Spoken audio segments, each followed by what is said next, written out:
Denton Day and for Jenks. But first, Denton, we have to get to Lane Kiffin's motivational corner. He has tweeted out his quote for the day, or his passage of the day, I might say, because this one's a paragraph. I'm not going to read it all, but this is what Lane has selected for November 21st on a Friday. It says, Day 228. How do you figure out what you really want? You imagine a life that would be too good to be true, and then you take note of the elements, the themes. Are you surrounded by others? Are you quiet? Are you hopeful or healing or resting? Are you adventuring? Are you in your wild? And it asks, are you, about 15 other times. And it ends by saying this: make a map of that life and live it now. Live it here. So what are we reading into this passage today? All right. So if I were to, get the pen out and do some highlighting, I'd highlight the first little question. How do you figure out what you really want? That's a question that we're all asking you, Lane Kiffin, so you need to give us the answer to that one. I'd look at the end, make a map of that life, and live it now. Live it here. Well, where's here? I could think of 3 cities that could potentially be here. I could think of Baton Rouge. I think of Oxford, Mississippi. I could think of Gainesville, Florida.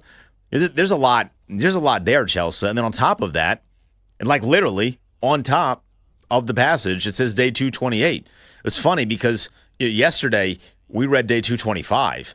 Now, I'm not a math major. My father was. But I am smart enough to know that in a 24-hour cycle, you don't go through 3 days.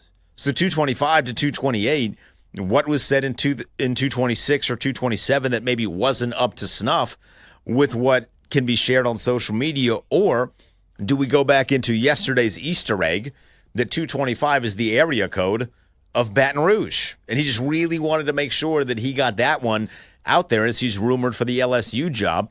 And then I saw something on social media. Now, I haven't validated this, but I saw something on social media that his daughter was at a boosters event in Baton Rouge yesterday. That's odd. I mean, she's dating Whit Weeks, so maybe there's something there. But I found that to be a little odd. And we got information yesterday, alleged, that Lane Kiffin is meeting with the athletic director at Ole Miss today to discuss, I would presume, the future. Maybe they're talking about their weekend plans and their Thanksgiving plans. I would guess they've already talked about that. I mean, if you're talking to your boss about your Thanksgiving plans, 4 days before Thanksgiving, you're way behind the curve. You got to, help your boss out a little bit. But my guess is that there's going to be a really big conversation with at least one pen readily available and likely a contract that is going to be readily available. And Lane Kiffin will have the decision. Does he want to sign that contract? Does he not want to sign that contract? A lot going on in Oxford. This is probably the most attention that we have ever paid to the state of Mississippi over a prolonged period of time, literally ever. I thought you were going to say this is probably the most thinking that's gone on in the state of Mississippi for a second. That could be accurate, too. I've seen the public school rankings, and Mississippi is never towards the top. They're always like one of the states that Tennessee is like hanging their hat on beating. They're like, hey, we're not great at public schooling, but at least we're not Mississippi or Alabama. We're beating them at least. I do think, though, that Mike Leach did the Battle Royale thing when he was at Mississippi State, or he did a version. So I'm sure they probably thought a little bit in the state with that. And it took a college football head coach for them to do so. Like, not an academic, even though one would argue that Mike Leach was both. But at the end of the day, like, it's very easy for us to read this and roll our eyes. But I've heard from many people who are like closer to the situation than I am that it's not all about money for Lane Kiffin. So let me ask you, do you think he's really sitting down and thinking about this? Because if it's not about money, and if it's about like his quality of life and where he really wants to be in life, maybe he is sitting and pondering these big questions.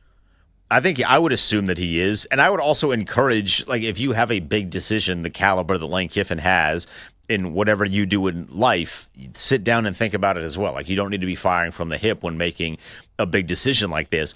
But the frustration lies in the fact that he is now, like, he is doing this. He tweeted at Rhett Lashley when he was, I presume, in Dallas recruiting, but he was at a private airport in Dallas. That was literally yesterday. So the Twitter Lane Kiffin, he knows what he's doing. I do wonder if you're looking for quality of life.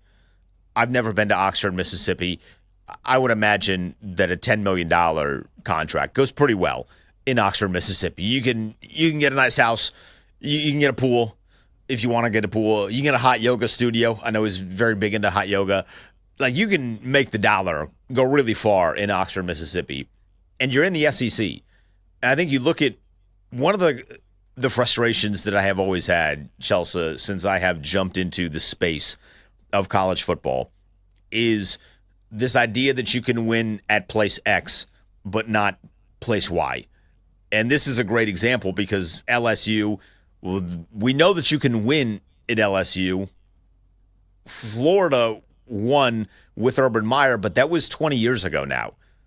So what is it about Florida that makes anyone think that they can win and recruit and do all the things that you need to better there, but you can't do that at Ole Miss when Lane Kiffin has spent the last few years running circles around Florida in all of those things?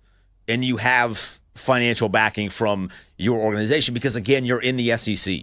So, I've always been very confused by, you can win here, but you can't win here. If you were really good, you could win anywhere. Nick Saban has showed that. Urban Meyer showed that. He was winning big-time games at Utah. We think of Utah highly now because Kyle Whittingham has done a really good job since taking over. But Urban Meyer lifted that program to the forefront because he was doing all of the things that he needed to do, and he was winning. You look at Curt Cignetti in Indiana. He is winning at Indiana because he's going about things the right way. So I don't know that Lane Kiffin needs to leave somewhere to go win. All you got to do is get your current place of employment to maybe make a few changes, but I don't even know what changes you would need to make other than just, hey, I want a little bit more money for this. Hey, I want maybe a little bit better facilities here. You got to constantly re-up your facilities in college football. I'm also very frustrated, Chelsea, that Ole Miss is not playing this week because this would be gambling gold if they were playing. Even if they were playing a layup game, which they didn't have, they're not a part of layup week, but even if they were playing a layup game, we could find some unique angles as to how we wanted to bet an Ole Miss versus, Mississippi Southern University. I don't know if that's a real thing or not, but just a team that they're paying millions of dollars to beat up on. So the fact that he's doing all of this when they're not actually playing really frustrates me as we talk gambling on the show. Right. But I do think Florida has some things so it sounds to me like you think Ole Miss to Florida is a lateral move, correct? I would say that up correctly? Florida is a better job nationally, but I don't think it's a big enough job to justify doing this. Right. Because I think that's the question I'd ask myself. But we know Lane Kiffin has sentimental ties to Florida with the Steve Spurrier stuff. Maybe Gainesville is better to live in. And here's the other thing that I think maybe Lane Kiffin is stuck on. When else will he get this opportunity to be this hot of a commodity?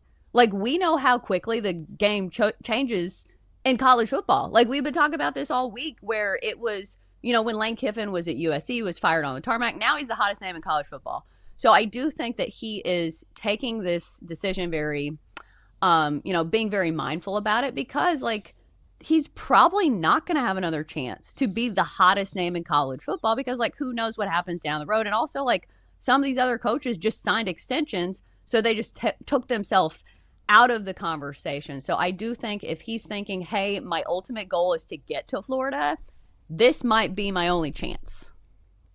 I heard a rumor. Now, this is not confirmed, but I heard a rumor that there's a job that he desperately wants, and that job is not open.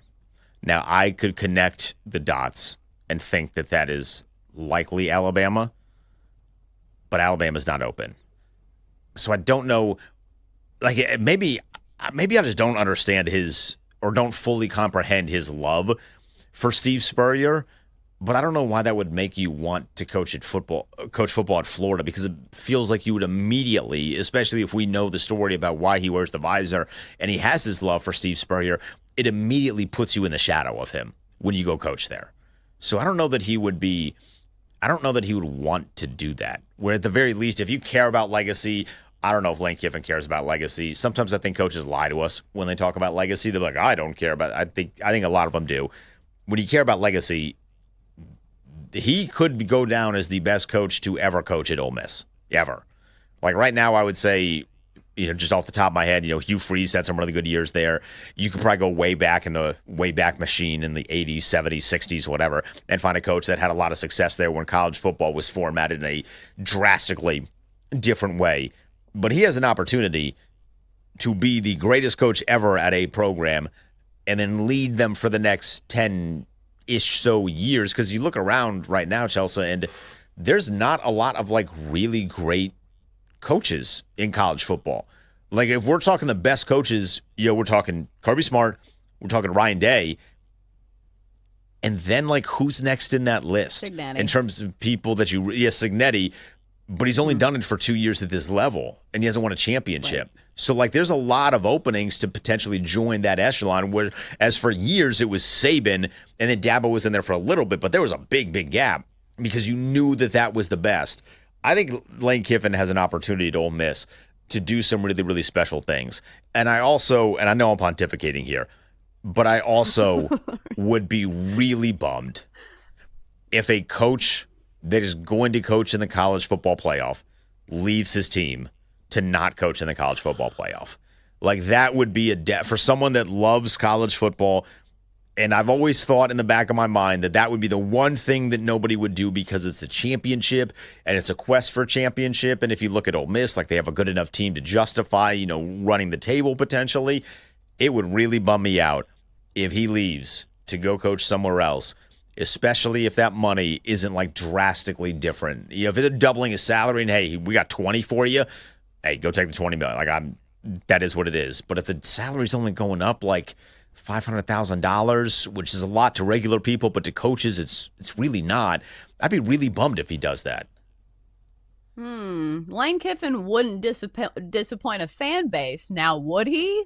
Don't ask Tennessee fans that question. All right, so we got deep in the rabbit hole of Lane Kiffin.